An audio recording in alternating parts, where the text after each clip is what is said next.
9h26 sur Europe 1, Patrick Cohen. Bonjour Nadia Dame. Bonjour Patrick. Alors vous avez découvert une série diffusée sur internet qui s'appelle Doxa, qui s'intéresse aux instituts de sondage et comme d'habitude vous en avez pensé que du mal. Oui, je sais.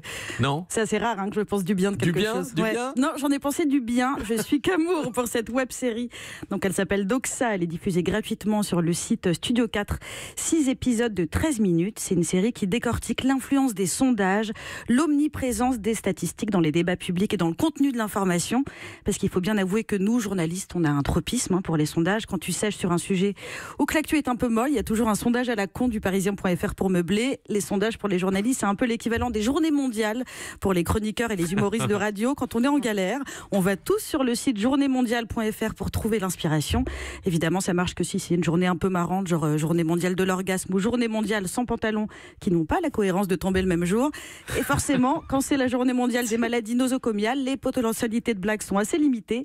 Tandis que des sondages, il y en a tout le temps, sur tout et sur n'importe quoi. C'est donc ce que découvre dans la série Doxa le personnage d'Arthur. Il est chargé d'études à l'Institut IFLOP, qui prend conscience donc du fait qu'on peut faire dire n'importe quoi à un sondage, que ce soit à propos d'un yaourt qui facilite le transit ou d'une personnalité politique. C'est ce qu'on appelle les sondages à la con.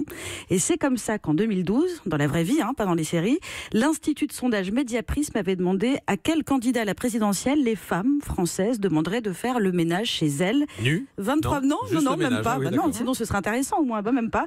23% des femmes auraient répondu Nicolas Sarkozy. Il fallait savoir pourquoi. On a également demandé aux Français avec quel politique ils voudraient partir en vacances. Lesquels Français ont répondu François Bayrou et Jean-Luc Mélenchon. Alors, moi, je juge pas, mais je crois que la France ne mérite pas les congés payés si c'est pour que ça finisse au club Marmara de Djerba avec Bayrou.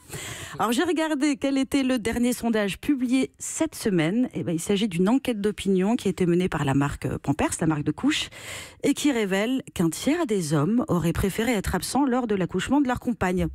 Mais nous non plus, les mecs, 100% des femmes auraient préféré être absentes de leur propre accouchement. Moi, perso, j'aurais même préféré passer des vacances avec François Asselineau au Pierre et vacances de la grande mode que d'émouler un bébé de 3 kilos. N'exagérez pas. Enfin, ça, c'est un sondage effectué sur moi-même. Nadia Dame, merci et à demain. Europe 1.